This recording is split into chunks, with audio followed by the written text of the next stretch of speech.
So it's about ready to go into retrograde. And that's about our communications.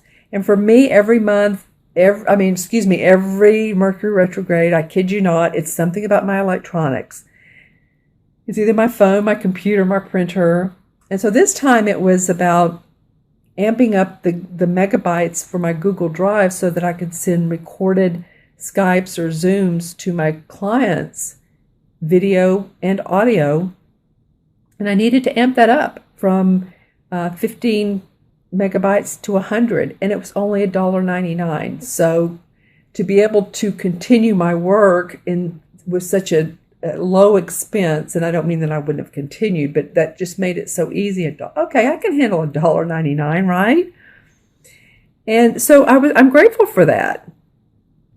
And so those are just, some of the things, the little things in life that seem little, but really they make a huge difference. The park, to me, that's just like, oh my gosh, I'm so excited to go every evening, or as many evenings as I can, walk and talk to people. And I'm grateful that I can continue with my megabytes. So there's so many things to be grateful for. And all I'm saying is by doing that, it helps us make this easier shift. It helps us create a life with more compassion, more understanding, to be more open, and to receive what we want and what we need in our material world. And that's what this eclipse is about. We're really going to be changing things, my friends. Okay, so I just wanted to go over that. Also, Jupiter goes into Libra on September 9th. That's about our relationships. Lots of new things that we're learning in humanity. But in the end, it's all going, not in the end, as we go. It's a journey. As we go, it will all be good. And that's another thing I do want to say. This is going to come in stages about this life purpose and changing. So just trust and know. Just trust and know. Adapt to changes. All right. Just adapt. Because a lot of people are either losing their jobs or changing jobs. And so we're going to adapt to a new way. All right, let's start with your reading, Pisces. The first card that you have come up is the Oak King. I'm trying to get the camera on that. This is the same in traditional tarot as the Hanged Man. And this card has come up. This is the third reading, and I'm a little over halfway through. So I'm feeling like this is a universal message. But I do want to say the other two times it's come up, it was in reverse. So for you all, it's straight up. And I'm feeling like this really correlates with this solar moon, new moon eclipse. To see things in a whole different light. To see things differently. How can I change it? How can I make myself more inspired? And you see how he's holding this wand, and on the ground is a circle with the figure 8 or the infinity sign. So he's wanting to reach his goals. And so he's grounding. That is one thing he's doing. He's grounding, which is a good thing to do. So that he can actually, and you know what I say often, actually bring the intuitive insights we get and to plant into Mother Earth is what I'm saying, and be practical about it, and to ground it so that we can manifest what we want. So the Hanged Man to me is not a bad card. It's just seeing things in a different way. Just seeing things in a different way. This is, to me, feels like a positive Hanged Man. He has a lot of nature around him. He has the bird. He has his horns on, so he still feels powerful. He's just looking at things of how I can do this differently. Taking a pause, meditating. Again, I was talking about meditating. That's important for you guys. The next card that comes up, I love this for you, is the Ten of Pentacles. And this is a pretty amazing card. This is about your property, your money, your finances. The Ten of Pentacles always means to me feeling great because it's a 10. It's the finality of all the Pentacle cards. feeling great about your home, your family life, the money you're making from what you're doing. This is also a generational card. As you can see, here's an older guy, a couple, and then their younger girl. So it could be about inheritance too. This could be something that, you receive some money out of the blue.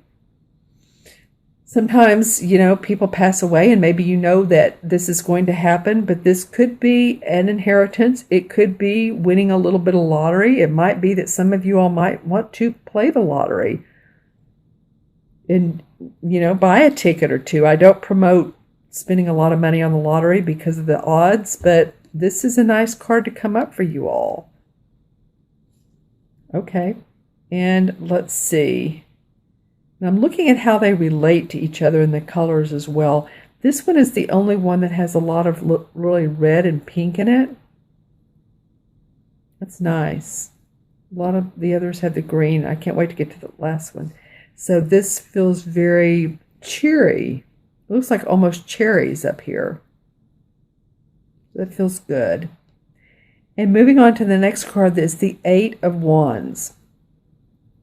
And usually in traditional tarot, as you know, the Eight of Wands are like 8 wands flying through the air like this, this way, but there's 8 of them. 8 of them. So, this one's different. She's sitting down in a meadow surrounded by a forest. She has all of her wands laid out and on looks like a leather cloth, feeling very proud of them. And so it's not like they're moving, but she's contemplating the great job that she's done and feeling like she's ready to add to that and to move on. So some of you may be moving into a new position, a new company that you love. You may be opening up your new business. You may be relocating, traveling. Something that inspires you, though, because the wands are about our creative inspiration and 8 is about forward movement. So something that really inspires you. That's fun. You have some. And then look at the 4th card. Oh my gosh, this is the World Tree. This is the same as the Universe, which is the last card of the major arcana cards. So as you know, the story goes that the major arcana starts out with the Fool card.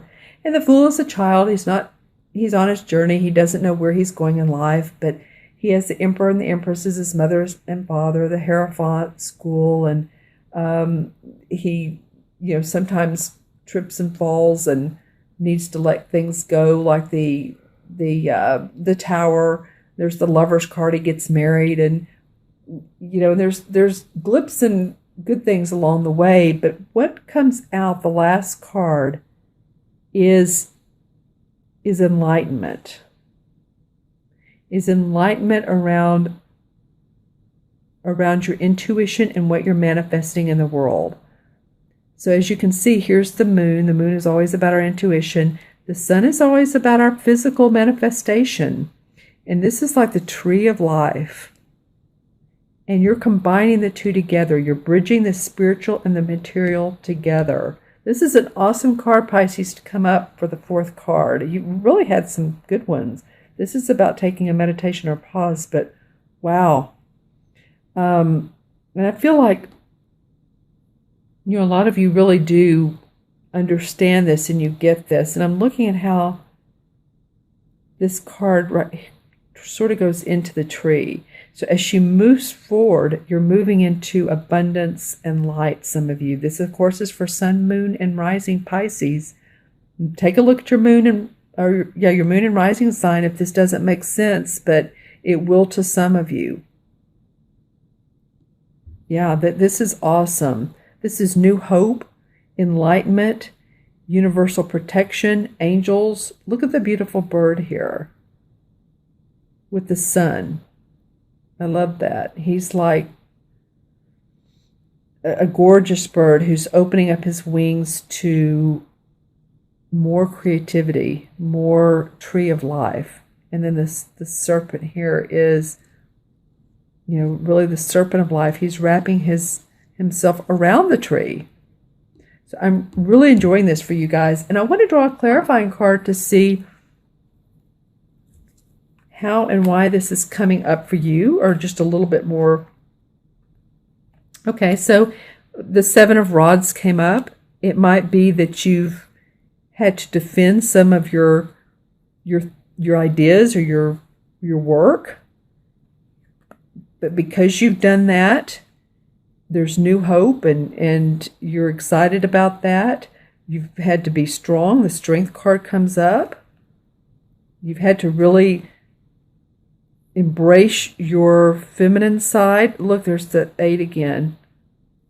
That's right here. That's interesting. This is about infinity. This is for you guys. Knowing your strength and in your infinity. And the number 8 means bridging the spiritual and the material together. And that's what this card is about.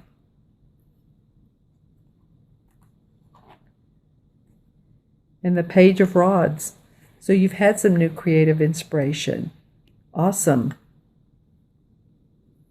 Awesome. I'm going to add up the 4 original cards for you. Trying to get this straight.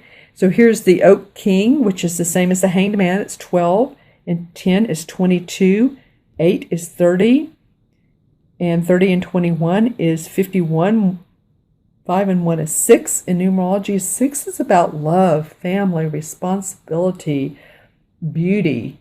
A lot of times, 6 life paths can be of service to others. They also love the beauty of their surroundings and their home, and decorative components and accessories, and bringing things into the home that just helps it makes it feel more luxurious and comfortable. It's also about taking care of yourself. I would like to see, since a lot of six means giving to other people, so make sure that you give to yourself as much. Go to the spa or get a massage or have your nails done, or if you're a guy, that means taking time out for yourself. Canoe trip, I don't know why that just came up, but anything that just feels like it's good, it's relaxing and refreshing.